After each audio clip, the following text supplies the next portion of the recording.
โป่งเจริญโห้ยบงป่าสักใต้โห้ยบงใต้ต้าลมสหมิตรทาลุ่มสันโป่งก็มามีกินมีงานโพดป่าห้างงามละมัวมิตรวงวันมากหน้าลายตา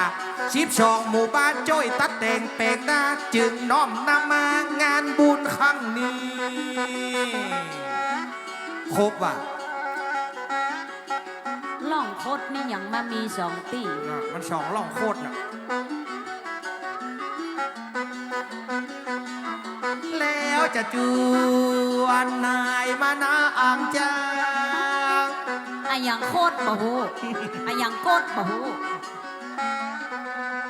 นางตังเสียยาโมกินข้าวตอนเชยมีการมีงานบอกมาเจิญมอดพี่น้องลองโคตรปะได้ทำเฉยพี่น้องบ้านสันปูเลยปันก็ยังมาเกยแผ่วป่าสักไตยังเมื่อบ้านเฮาจัดการจัดงานจ้างโซนนั่งทำก็ยังได้มาฮับใจจีมเลยนะมีโคตรหมู่10กับมีโคตรหมู่1ก็ว่าโคตรหมู่1แล้วเอาเข้าใส่ให้จะโคตรตีไหนตั้งใดโคตรเหนือโคตรใต้โคตรบนโคตรลุ่ม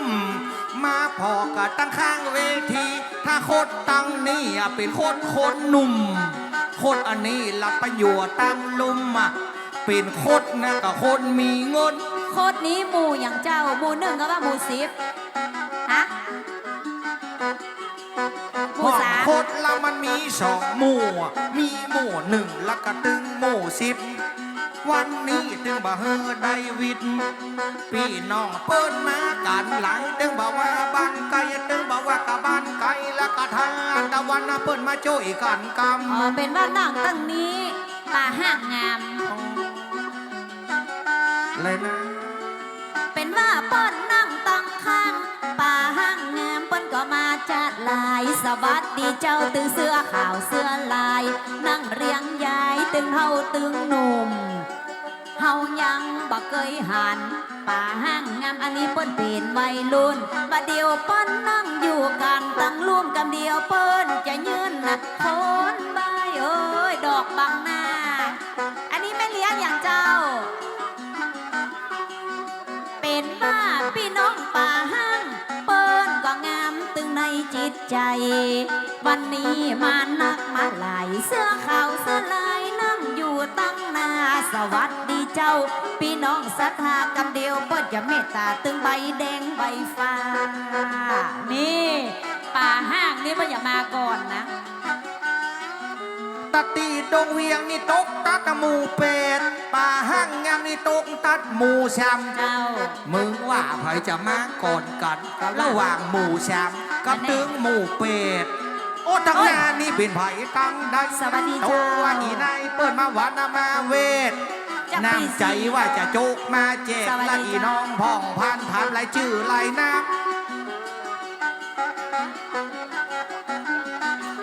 ขอบพระคุณเจ้าท่านนายกไวซาตั้งท่านนายกมาพบพร้อมกับพ่อหลวงงานวันนี้ตึงสมเปิงกวนมาท่านนายกราเชนตันเจ้าแล้วก็เอาลังเอาวันแล้วก็มามอบมาปันเพื่อถวัดห้องพัน2คนแล้วเรามันอุ้ยกันเนาะเลยนะอันนี้รางวัลของท่านนายกเปิ้นสั่งโจกเอาในกระเป๋ามาคือทีมงานหมู่เฮาจังสอสาวขอยกมือไว้ท่านราเชนดาสาได้เมตตาตึงจังสอจังไม่จังสอขอยกมือไว้วันนี้มาร่วมในงานอันนี้ของป้องกำนันนะเจ้าอันนี้ก็คือผู้นำหมู่บ้านคือป้อกำนันแสวงเปิ้นโจก็เอาใบ แดง มาฮือจังโซข้าเจ้า อันนี้รางวัลท่านพดผู้ช่วยก็มาแล้วเรา ผู้ช่วยขจร ขอบ ศัก คุณ ดิ์ จ้าอันนี้ป่ออย่างเจ้าประมูลเป็นอะไรอย่างนั้นเป็นป้อนานก่อน มีแผ่วท่านสารวัตรแล้วก็เอามาปั่นท่านสารวัตรเออันนี้เพิ่นเป็นหนุ่มสายเปย์สารวัตรเอเอามาปั่นมาฮือบอกว่าเอ็นดูจ้างโซกำขอนี่เป้งเหลือกำชื่อมีการมีงานสู่บ่ต้องไปตื้อก็จะเอามาฮือโคน สารวัตรจานเปิ้นก็บ่น้อยหน้าเนอะสารวัตรเอเอามาให้ก่อน สารวัตรจันขัวว่าจะน้อยหน้า แม่ ถึงว่ามาจ้าแล้วก็บ่เป็นหยัง เอายื่นแล้วก็ดึงเอาปันน้ำจิตน้ำใจกำนันท่านเจ้าพุทธท่านนายกราชินดาสาดน้ำใจเปิ้นมาฮือเฮาแล้วเราจีมเล็ดน้อง มันเป็นผู้นำกระชุมชนหมู่บ้านยื่นคืนบนห้านขอบคุณน้ำใจ วันนี้ตึงนอกตึงในเอาป่านอีนายกับป้อนานตะกี้คือก็ป้อนานนวลเปิ้นเอามาหนุนลวดแถวจ้างปี เอ็นดูเขาหมูนี้มาเป่าปีตึงวันเขาอยากจ้างปีอะสตางค์นี่เขาเก็บ นี่เขาเก็บนี่คือเขา ก็คือผู้นำชุมชนหมู่บ้านไรคนไรท่านเปิ้นมีน้ำใจ เอามาฮือละคนใบคนใบ จังซออีนายขอขอบคุณเจ้า ท่านนายกราเชนเปิ้นได้กะกิ่งมานั่งฟังแต่เจ้า ของป้าหลวงเฮาตัวเนอะป้าผู้ใหญ่เฮานะตะกี้ กระพุดไปเพลวท่านอัครพงษ์นามสกุลใจลาลือป้อหลวงวิง เจ้า อันนี้คนซื่อใจจริง ตัวแม่ยิงก็ได้หูจักไว้ ท่านผู้นำตกบานาดงเวียงหูจักกันตึงเหนือตึงไตมากันหมดตึงผู้ลักษักใหญ่ มีงานเมื่อใดต่างมาห่วมทำบุญ ขอบพระคุณจัดนักเจ้า บุญกินบุญตันกติทานตะวันป้อหลวงผู้นำตามมาช่วยกันนวลโดงเวียงกึดการตานบุญเปิ้นมาช่วยสิบเศร้าเจ้าบ้านเปิ้นว่ามื่นตากว้างหวังพอตังเงาหวังได้เป็นเฮาไม่เช้างามกำ น่าจะบอดป้าหลวงวิงเนาะ ป้อหลวงวิงของเฮา ป้าป้อหลวงปั้นเอามาฝากยกมือกราบสำรับหัวมานเอ็นดูอีน้องของพานเฮือลับได้เงินปานเฮือฝันได้เงินหมื่นก็คือป้าหลวงอัครพงษ์ใจลาเป็นคนใจจืนเอามาปั่นแล้วปั้นเอามายื่นฮือกับหมู่เฮาทีมงานโอ้ตะกี้ผู้ช่วยตัวนะเจ้า ขอบคุณผู้ช่วยขจรซัก เอาเฮือทำวัดกับห้องพันสาวจี ตั้งนี้ต่อไปฮือโจกดีโจกดีเฮือเป็นเศรษฐีเอามาฮือสาวน้อยขอฮือผู้ช่วย อยู่ดีกินหวานขอฮือได้เมียงามตึงเมียหลวงเมียน้อยว้ายสุมาเถอะมีเมียคนเดียว ผู้ช่วย คนเดียว มีคนเดียวเจ้า ฮึบเป็นเงินใบร้อยกู้ห้อยติเป็นเอามาปั่นตั้งนี้ไปเนื้ออยู่ดีกินหวานรับมาได้เงินปันฝันได้เงินหมื่นท่านผู้นำเป็นคนใจดี ขอฮือตึงสุขชดชื่นนะได้เงินปันแล้วก็ได้เงินหมื่นและอีเมเอามายืนแล้วก็เป็นไอติม ขอบคุณเจ้า เดี๋ยวเอาเลี้ยงตั้งลูกก่อนนี่แม่ บ่โหหงทานไอติมของไผ่ไล่ชื่อว่าใดเอามาปั่นกันกิน ขอปอเอิญเจ้าภาพไอติมที่เป็นเอามาปั่นพี่น้องเจ้าบ้านวันนี้วันหมด วันนี้วันใสวันแจ้งอย่างไฟใสอย่างน้ำค้างจีเป็นวันกินวันตาน ตะกี้รางวัลผู้ช่วยขจรซัก เป็นดีใครหูจักและผู้ช่วยสมานอันนี้ปั้นก็เป็นผู้นำคนนี้ละปั้นก็เป็นผู้ช่วยซ้ำมีส 2 คนกับกันอีน้องผ่องพันเจ้าก็ว่าหันด้วย มีตึงป้อหลวงมีตึงผู้ช่วยตะกี้รางวัลของป้อวิทูล ป้อกำนันวิทูล ป้อกำนันวิทูลหรือป้อกำนันแหวงนะเจ้า ป้อแสวง ป้อกำนันตำบลทันตะวัน เอามาป่านเปิ้นยังเอามาโดนป้อกำนันแบ่งหรือว่าปีทุนดาสานามสกุลท่านเจ้า ขอบคุณจัดนักจัดหลายตั้งนี้ต่อไปฮือมั่งมูลตุนเตาเจ้าภาพโรงทานไอติมไม่เลี้ยงอย่างหา ชุมชนดี วัดก็จะดีเพราะบ้านเฮามีผู้นำเข้มแข็งช่วยกันสละบาสละแหงบ่ว่าคุณลุงคุณป้าดาวบนฟ้าเลือกเอาเก่นใสใสป่าในใสเลือกเอาตัวกากาเป็นบุญพ่อลุงแม่ป้าทานตะวันได้ผู้นำตีดี และแหม11 หมู่บ้านล้อปอหลวง ประหางเนาะ ยังข้าง11 หมู่บ้าน ใจเย็นเย็นพ่องพันสาวจียามเมื่อคืนนั่งอยู่บนเวทีก้อยสวดก้อยจีกำน้อยกำน้อย มาเหลือแหมตึง11 บึดหนึ่งก็จะโดยมาคนร้อยคนน้อย เป็นรับเปิ้นมาแต่เจ้าละปี จี ละ มจะติดประจำเอาไว้ เอามาเฮือคนน้อยคนน้อยจกไปเลย เป็นหัวมันมาซอกกระใจชื่นใจบ้าน ขอเป็นหลานก็ขอเป็นลูก กับเตืองพี่น้องตั้งหลายจังซอยอินนาอย่าขอมาพันผูกจะขอเป็นหลาน จะขอเป็นลูกกับพี่น้องดงเบียงบ้านเฮา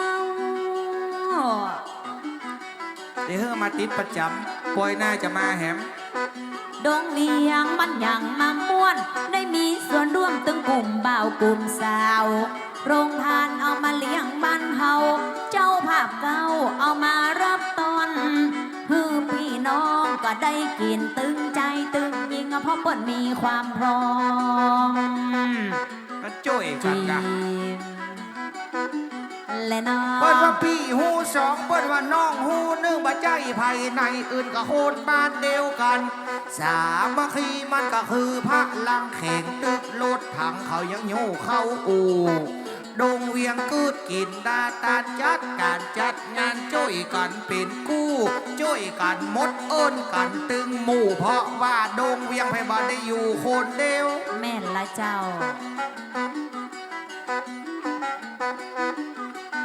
บ้านน้องผ่องพันพอดงเวียงพ่องเตอะบ้านสูนี่เลอะเทอะมันบะกุมบะเกี่ยวป้อมึงเพลงเพื่อนยังโปกเสาคนเดียวบะกุมบะเกี่ยวมันดงเวียงเจ้าบ้านดูเจ้าตีกองห้องกันมาจ้อยแป่งโฮงป้ากันลูกอีหัวมดว่ามีแต่โคนขี้ขัง ไปประสะหน้ากันเถอะเจียงไฮ้นี่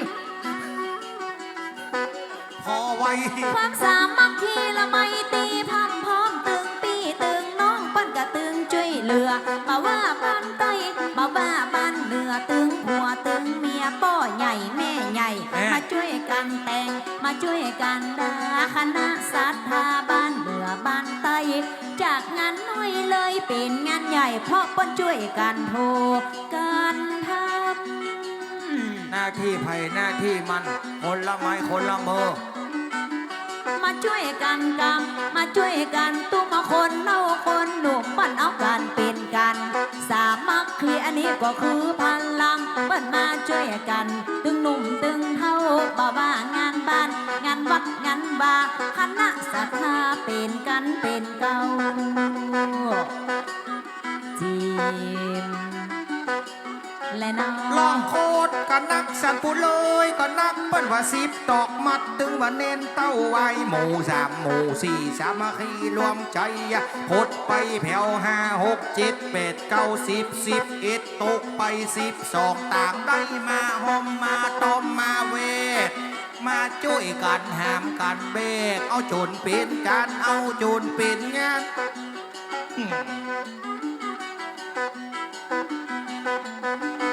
เปิ้นว่าสามัคคีมันก็คือความพร้อมเป็นพี่เป็นน้องเอากันเป็นกันพ่อยังมุดสู้เวลามันเป่งแห้ง ลากเอาใบไม้กิ่งไม้มาหุ้มมาเมินมานานมันกระปูนดีกว่าห้างใหญ่เต้าหัวมุนตายอุ้มลุง โอ้ยอันนี้หัวคนมันจะหางมดแดง มนอยู่หันอุ้มลุง ไม่ต้นเดียวมันตึงมาเป็นเราคนคนเดียวมันตึงมาเป็นฟูงบัดลืมตู้ผ้าใจยากขาดกุลจะได้เป็นบุญละอุดหนุนช่วยกันคนตุกก็คน คนรวยก็คนเปิ้นว่าหานคนล้มขอจะไปข้ามเปิ้นว่าคนล้มขอจะไปเหยียบย่ำเพราะอันนั้นเขาก็เป็นคน เอาตุกนะเฮาบ่หอมมาก็ยกมืออนุโมทนากับเปิ้นเหีย ก็เพราะเขาเกิดอยู่ในประเทศ จะต้องได้นึกถึงเหตุถึงผล เพราะเขาเกิดอยู่ในชุมชนช่วยกันรณรงค์ช่วยกันเกิดกันสร้างมืนตากว้างหวังห่อตั้งยาว จะได้เป็นเฮาเป็นไม่เศร้างาม จะไปมากำดังนี้นะโอ้ยตาจะบอด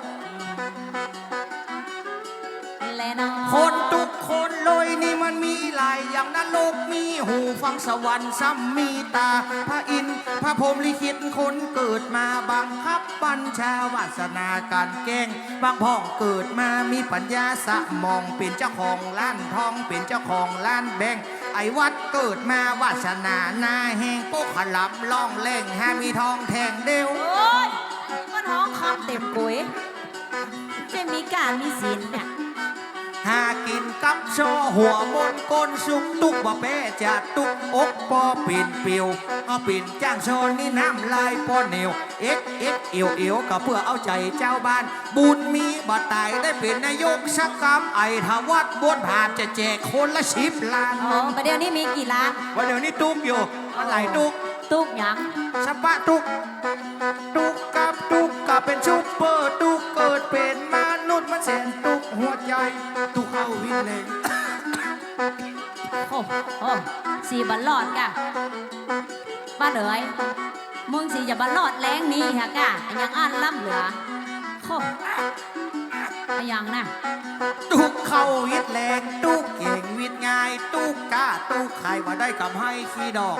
กะปุ๋ยกะแป้งกะแห้งกะสูงกู้เงินมาลงทุนขายหมูนมาออกตุกใจแต่นอนนังโคตรของงอดกึดยังละมาออกข้างโอดโอยอ้อ ค้างตายแล้วกันอย่างเงี้ย ตายกับพ้นกันเอาไว้เนาะตุกเสาะหาเงินเขาเอวเดินหับจ้างหาเงินเข้าบ้านหมอกตักน้ำใส่กุยตุกลูกกับบลอตุกพ่อกับบลอยตุกเมียกับบสวยอ้วนอย่างบ่อขี้เมาตุกเสาะหาเงินเต้าใดกับบปอสายนี่ทอก็โชยังบ่ตึกลับบ่เต้าตุกผู้อายเลี้ยงมัวตุกหยาบัวช้อนแช่ตุกผู้ปันเข้าเพชรไปเสาะลัวมาไข่ผู้แก้วไข่ตุกเนี่ยจุ่มขายไส้ตุกผู้กรขายหายตุกเนี่ยใสขายเก็บนี่ไปเลี้ยงไก่ก็มาตาย5 เด็กนี่ไปเลี้ยงเป็ดก็มาตายปากแป๊กปลูกหัวก็ฟักงอปลูกชะโตก็ตายเด็ดจะโจดเจ้าอย่าซองแป๊บยุบอย่าทางตะวัน เหงาเปิงมึงตุกเหรอเก่ากะแดนที่อย่าเสาะหิเสาะหาอย่างเปิ้น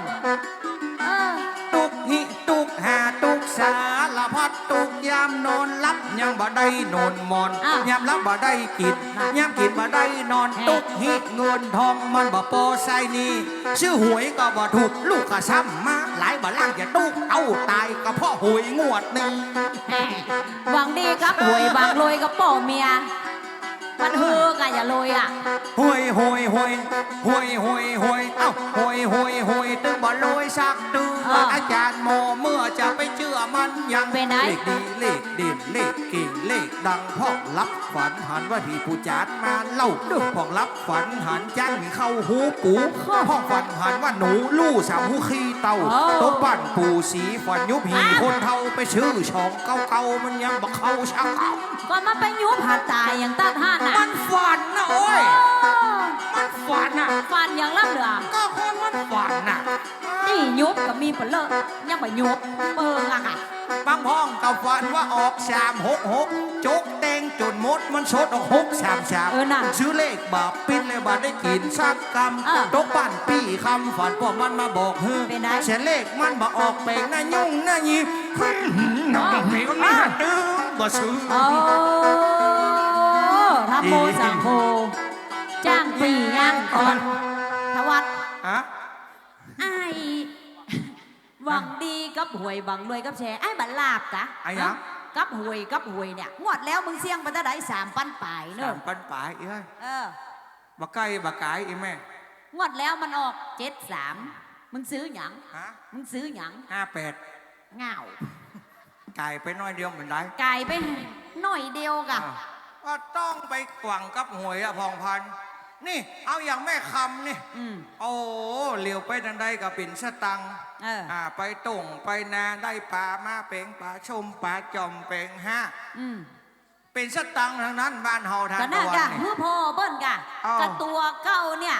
หวังรวยทางลาดอย่าหวยเนี่ยมันมีตัวอย่างพ่องอ่ะ หวยกะ เจ้า หวยก็มีคอควายวอเวนยอยักษ์ อันนั้นมันควาย เจ้าว่าหวยไอ้บ้านเฮ้ยมึงอายอย่างอี้ล้ำเหลือกูว่างานแรงนี้มึงจะมาป้นเหนือกะ อันอย่างใดผมขอทำประกันชีวิตไว้ก่อนนะครับ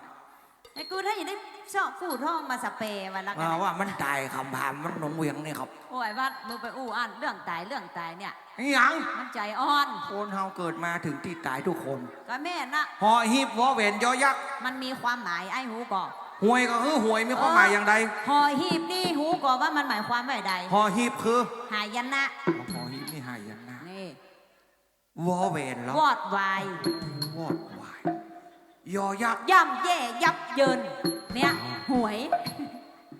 อีพองพัน ไอ้หยัง มึงอู้อย่างมึงบักเก่งใจคนแม่กำลังซื้อฮะน่ะไม่กล้าเปินมาฮะน่ะ เออเอาวะ วันนี้เฮาก็จะซื้ออยู่ อย่างเปิ้นเลี้ยงเปิ้นมาทำบุญเนี่ยเปิ้นเสี่ยงโชคเสี่ยงดวงเปิ้นจะถูกรางวัลกะ แล้วอย่างอ้ายเนี่ยตังบัตรก็บ่หอมเนาะหวังจะถูกหวยรางวัลที่1ก็โอ้ยจัดหน้ากะซาวสักซาวเนี่ยไปหอมหรือยังเนี่ยอ้าว อ้าวเฮายกมือท่วมหัวอนุโมทนาห่วมกับคณะศรัทธาทานตะวันตือหมดแล้วเหรอ ก็ยกมือบ่ได้อ่ะมึงบ่เสี่ยงสักบาทอ่ะ เอ้า อืม เฮาก็เอาจอยเอาซอมาหอมนี่เราะพองพั โอ้ น มันคนละอย่างกันไอ้ายการทำบุญเนี่ยด้วยความตั้งใจหน่อยแม่หน่อยอยังเปิ้นเป็นศรัทธาเนี่ยดูกระเบื้องมุงหลังคานี่ประตู หน้าต่าง เสาวิหารเนี่ยปัญหาเป็นเจ้าภาพล่อ เสาวิหารดงเวียงนี่นะ เออ วิหารดงเวียงนี่นะ เจ้า สร้างมา4 ปี 5 ปีนี่นะ เออ บอกให้ก่อน อย่าไปหอมเปิ้นกี่บาท 5หอม2เสาคนน่ะ เป็นว่าประเดี๋ยวนี้เสาวิหารวัดดงเวียงเนี่ยไอ้เป็นเจ้าภาพหอมถึง2 ต้นก่อนกะ เสาปวน2เสา นั่น ไม่สาง2 เล่ม อย่าไปมาอู้เนี่ยอย่างอันนั้นเปิ้นบันับ เล นั่ ข งร้านน่ะ เลขที่อย่างแม่ วัดดงเวียงฮะ18กะ เอาล่ะ18นี่เลขนี่เขาเลี้ยงมางวดนะ แม่ก้าหวย18มีเหรอครับ18ฮะหมดแล้ว ก็ไปเหลือแล้วแบบว่าคนเท่าเพื่อก็ซื้อไปแต่เจ้าแล้วกะ กับ81ก็มีอยู่ก้า 81นะมี แม่นส่วนมากหวยมันจะถูกนี่ถูกหวยปิ้น อืม ใครที่ซื้อไปตรงๆมันดึงมันจะออก อ๋อไอ้ว่าคนที่ซื้อมันจะใจอ่อนกะ มันบอกออกโบนมันก็ออกลุ่มกะ เอากะเนี่ยเป็นห้องว่าความหวังของคนตุก ถูก เนี่ย ใดมันอ่ะ คนตุกเล่นหวยคนรวยเล่นหุ้น อืม สมัยนี้เงินเปิ้งทองนี่หายากหายเขียม ธรรมดา เข้าได้ซื้อกิน เจ้า แผ่นดินได้ซื้ออยู่ แม่นละ อู่ได้ซื้อนอน เออ หมอนได้ซื้อหนุน ถูก เงินทุนยังได้กู้ แม่น ขนาดจะอู้ยังได้เติมชัดตังค์ ถ้าบ่เติมเหรออ่ะ ลองบัตรเติมชัดตังค์ใส่มันแหละ เป็นได ยกหูมามันนึงจะด่าเข้าหูมึงล่ะ มันว่าใหญ่ ขออภัยค่ะ ตอนนี้ยอดเงินของท่านเหลือ25 สตางค์ไม่ต้องหาไอ้แก้ววอกวันเหนียได้ หูจักแถวแก้วโว่งพวกก่อนนั่นแน่โทรศัพท์นี่มันลวงแกะ จะไม่เนี่ยได้ซื้อแผ่นน้ำลายตัวเก่านะ อัน พ่อ ยัง เนาะ ก็เป็นปูดเป็นแป้งมดนี่อ้ายอ๋อ ได้ซื้อกำอู้ตัว อ่ะ เก่า มาเนี่ยเติมน้ำมันลดเสี่ยงไปเท่าใดอ๋อ น้ำมันเบนซินลิตร40 บาทไปแมงมันจอมบัดได้จอกเต้าอี100 บาท มันเอายาก เข้าไปซื้อจีนมาใส่แกงผักกาดคอซื้อเปิ้ล20 บาทได้ตีนเต้าพีก เอ๊ะของกินมึงอย่าเอาไปเตะหาตายอย่างชิ้นเศร้าหัน ก็ยังบัดได้อู้ไอ้อย่างชัก ก็ กั มึ น งนี่เขี้ยวแล้วอ่ะ ก็ยี่เขี้ยวบัดได้ยังบัดได้ออกเสียงเตื้อ มึงตึงจะว่านั่นเนาะ โอ้ทำไมทำลูกมึงว่าเอาคนเดียวกะจะเตะอย่างกันเรื่องของคนที่ฟังคุณกะ เอาไปเตะที่มันดีๆหน่อย ของกิน โอ้ฮันนี่เคี้ยวบะได้โลก ท่านว่า น้ำมันเบนซินลิตร40 บาทไปแมงมันจอมบาได้จ๊อกแต่100 บาทเอาไปซื้อจีนมาใส่แกงผักกาดขอซื้อเปิ้น20 บาทได้แตะแปะตะลิ้นฟานอู้หยังนี่จนพ่อบาถูกลูกก็ดีลูกหลานก็ดีหลานกินฮะก็ดีกินตานฮะก็ดีตานเมียก็ซ้ำมามันเป็นหิยานเติ้ง โอ้ยเนาะจะไปบอกคือเปิดนี่อย่างยานใบยานมึงอย่าบอกเอาดอกวงหัดให้มันเข่งๆหันเฮ้ยโอ้ย เพราะ อี ฉะ ลำ นั้น เหลือ คนเฮาต้องให้อยากปากให้กินตาหันเกิดตันหา แต่เนี่ยใดมันอ่ะ เพราะฉะนั้นอยู่กันไปช่วยกันไป อยู่ ที่เหลือ ไป เขากับตานไป อยู่ไปกินไปตานไป ตายเฮียกับโปนนะ ก็ยังไอ้ายเนี่ยไอ้คอกไอ้แคกเนี่ยจะตายวันนี้วันผูกกับบะฮูเนาะ อย่าไปอุ้ยฮะนี่พองพัน แต่ไก่แม่ก็เพราะอาการมันอะตะเกียไอแห้งเหี่ยดูพอละอ่ะมันจะโปนว่าแรงนี้เก้าจะไปซิฟจะไปของงานที่เหลือนี่ไปที่เชียงก่อนเนอะ มันหักเขาขนาด มาใจอย่างงานเจ้าภาพกะปัญญามาทำวัดบัดได้อย่า มันหักเขาขนาดแต่โอ้ ก็เนี่ยใดมันอ่ะ ไอเพลงท่านมีก่อนเขามาขอตะเกียบอ่ะ อ่ะ ห้องเหียเมื่อมาไอนี่ถ้า ก็ ไอ เนี่ย แบบ ใด นี้อย่าห้ มั อง น มา อ่ะ ได้ ก็เนี่ยใดมันอ่ะก็ต้องพยุงดอกเก่าให้ได้เองอ่ะ การคนเท่าให้รักขอขลึกตึกตักเหียกังเด้อ อ่ะแต่เจ้าบนขอไว้เพลงนี้ ขอเอาเสียงแน่ดังสู่สวรรค์จันฟ้า16จันฟ้า15จันดิน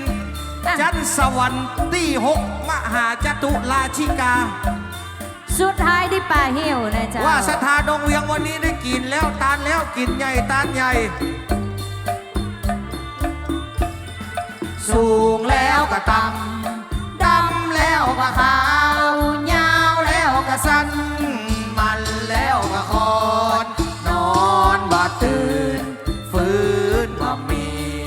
นี่บ่ปนรวยหรือจนทุกคนต้องตาย ไอ้วัดต้องตาย ฟังตายเด้อ งานศพปันฮอนาพี่น้องมดเงินมดท้องยังบ่จ้องบ่ใจจาดพงก็อยากมีหน้ามีตาไปเสาะขอสลาเอามาแปลงบังไฟ ใส่ประสาทพอยังราชวังจ่วยกันลากกันกังไปเผาควันในกองไฟศพนอนกึ่งดึงอยู่ในรองมือกะไว้สาสองหาสวรรค์ตั้งไปโอ๊กผู้ถูทำโมเฮียนอได้เวลาแล้วบ่จีบ่ภาพเข้าใส่จีระเบิดต้มต่ำขึ้นฟ้าเจ้าบ้านควรประวาตกอกตกใจหงเฮียนที่อยู่ใกล้ปะเหี้ยวละอ่อนพอเหี้ยวเสยเตียวว่าพ่อกับพ่อนั่งให้คนตายตึงให้ไปแบบสงบช่างมาจีบทบจีระเบิดเข้าใส่เมืองสวรรค์พ่อจะหันลำไรสะดุ้งระเบิดจีใส่แล้วบ่ได้ไปสักการสูงแล้วก็ตามเอ้า ดำแล้วก็ขาวยาวแล้วก็สั้นมันแล้วก็คอนนอนบ่ตื่นฟื้นบ่มีบ่ปนรวยหรือจนทุกคนต้องตายทุกคนต้องตาย คนทุกข์ตายไปเป็นผีคนมั่งคนมีตายเป็นปอยคนหลายกำบะเก่าเล่ากันสืบมาถึงจะรวยรถฟ้าเอาอย่างไปก็บ่ได้ศพยังบัดันออกหงยาประบุบหมูไว้ท่าเลี้ยงคนหลวงหลายแม่บ้านก็ยังไม่งดหัวเขียวหูข่าวแป๊บเดียวแล้วมาติดบ้านเร็วไวลุ่มกันจุยกันลูบหลับถึงบะแก้วถึงตับโหมันหายไปที่ไหนปากันมายืนลุ่มยืนล้อเก่งชุกแล้วบ่อเชาะถุงมาเกียมใส่5 คุณ8ใส่เข้า6 คุณ9ใส่เก่งถึงขาบเจ้าขาบแรงแล้วเฝ้าอยู่กับเต่าไฟลาดตำลาเลี้ยงแขกก็บอกกุมมันเล่าขวัญลุ่มตัวบ้านเหนือบ้านใต้จาดพ่องมาบอกคือหันหน้าจาดพ่องมันเนท่าไปเกิบเปิ้นมาใส่พอเสร็จงานเจ้าภาพลมบดีเกี่ยงกันใส่นี้แล้วพอจะฆ่ากันตายเอ้าสูงแล้วก็ต่ำ ดำแล้วก็ขาวยาวแล้วก็สั้นมันแล้วก็คอนนอนบ่ตื่นฟื้นบ่มีบ่ปนรวยหรือจนทุกคนต้องตายทุกคนต้องตาย มาพูดถึงคนยากคนจนญาติเสียทั้งคนลองบอกว่ามีใส่บ่มีก็หาบ่มาก็เสาะหันนี่มาเปาะหล่นเหนือหล่นใต้ปุ๊บปับแล้วมาตายละกันกำไผ่บุญมันนะถึงมาโหกับไผ่เนี่ยคนเฮามาถึงข้าวปัดเซิงตกสะเบิงสะเจิงเพิ่งไผ่ก็บ่ได้ พุทธทาสท่านถึงสั่งถึงสอนที่สุดคือกองฟอนพึงสังวรเอาไว้สัจธรรมสิ่งมีชีวิตธรรมชาติลิขิตให้เกิดแก่เจ็บตายตายทุกข์ตายมีตายรวยตายจนหนีบ่พ้นสักคนคือกองฟืนกองไฟจัดงานให้พอดีกับฐานะฮีตเก่าจะไปละหาเอามาใส่ผัวกับเมียตายละกันเมื่อใดคนที่สบายก็คือไอ้แก้วมาลุน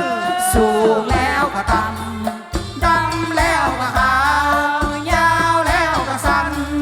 มันแล้วก็คอนนอนบ่ตื่นฟื้นบ่มีดีบ่พ้นรวยหรือจนทุกคนต้องตายทุกคนต้องตาย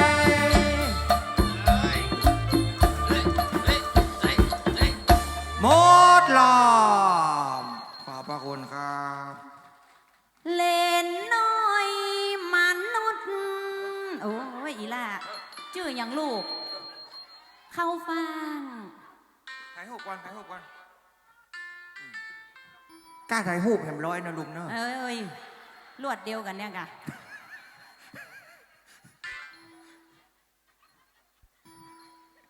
เล่นน้อยมนุษย์ โอ้โห นุ่งสิ้นปูดสลีดบดีหายโกน จะป่อลง จะป่อลงแล้วเนี่ย ว่าได้เหรนน้อย เอาจะป่อมากันดีละ แม่นละมีปัญหาอะหยังมาอู้กับอีป่อได้เนอะ ปัญหามามี มีอะหยัง นี่ก็ปัญหา โอ้ไปอู้อย่างงั้นเหรนน้อย เอา เออ อัน อันใหญ่นี่ จะป่อมากันดีละ ยังหยัง อันก็ถามกรรม ถามว่าได้ ยุกจะพามาได้ เหอแง่วตายอันนี้มันเป็นเรื่องของเขา มึงอย่าไปอู้อย่างงั้นกูอยู่ในนี่กูเขาจะลากคอกูไปกะ เฮ้ยไม่เกี่ยวไม่รู้ อันพระเจ้าเหย นี่หยัง จะป่ออันไหนๆก็มาแล้วเนาะ เออ อันว่าขอเหล็กเด็ดๆสัก2 ตัว 3 ตัว โอ้เป็นว่าประเดี๋ยวนี้แค่ได้2 ตัว 3 ตัวก็แค่ได้กะ แม่นแล้ว ปะทักหัวไปเอาเลยเล็ดน้อยปืนกันล่างนี่พ่อห้ามถึง2 ตัว 3 ตัว ห่วยกะ หมาน้อย เอา มันนักล้ำไปเขาเอามาปล่อย เลี้ยงบอกให้กุมเฮ้ย เอาเลขครับ จะเอาเลขหยัง เอา2 ตัวครับ จะเอา2 ตัวกะ 2 ตัวปะละ หวยงวดนี้บ่มีปัญหา2 ตัวนั้นก็คือ3 4 9 โหจะป้อ2 ตัวอย่างนั้นมันไม่3 4 9 เอ้ยมันต้องมีฮะนะมึงเอาไปซับกับคนเดียวเชื่อปอกอะ ถ้ามันจะถูกอย่างใดขอชม แต่ว่าวันซืนนี่หมู่ลำปางมาเต็มสำนักอีป้อนี่โอ้โถวังเหนือพุ่นนะ แกบนกะ มาอย่าง เอาไปหิมมาขว้าง โอ้โหว่าเผาห่อใจกะ เกือบ โอ้ยได้เว้นตาไม่ค เออ ำชื่อหลานฮักเพิ่น เอา นี่นะ ไผ่เป็นหลาน ไม่คำป่าสักไต อ๋อไผ่เป็นหลานไหมค บามือชึงนี่เนี่ย ำเอออันเนี้ยกะ อ่ะยืมใส่มาได้ เออ อันนี้กล้าแว่นตามาได้ ก้าแว่นตา เดี๋ยวกล้าจ้างซอเนี่ยแม่คำเตรียมไว้แหมคน300-400 จะได้ว่าหันมันเอาไข่หัวดมมันแต่เจ้ายังมาได้สักสาวอ่ะกูแต่เจ้าเขาได้กี่ร้อย ฮะ กูแต่เจ้าเขาได้กี่ร้อย เขาได้วะแต่เจ้าอ่ะ มาได้ ฮะ ได้ป่ะ เขา แม่ ได้ คำอ่ะฮือก็แต่เจ้าอ่ะ ได้คน แม่ อื่น คำนี่บัดเจได้เตื้อมันก็ ได้คนอื่น ล่ะ ก็จะได้ที่แม่คำด้ว แล้ ยว บัดเดียวนี้ไข่หัวห้าวเห็นเพิกวันนะ อืม มึงว่าจะได้กี่ร้อยอ๋อ แม่คำมาบอกคนใจเย็น เอาอีล้ำเหลือ ให้ได้ผัวเป็นหนาน มาเอาไหม เอาไม่ แต่พองเล่นพองนะแม่เนอะ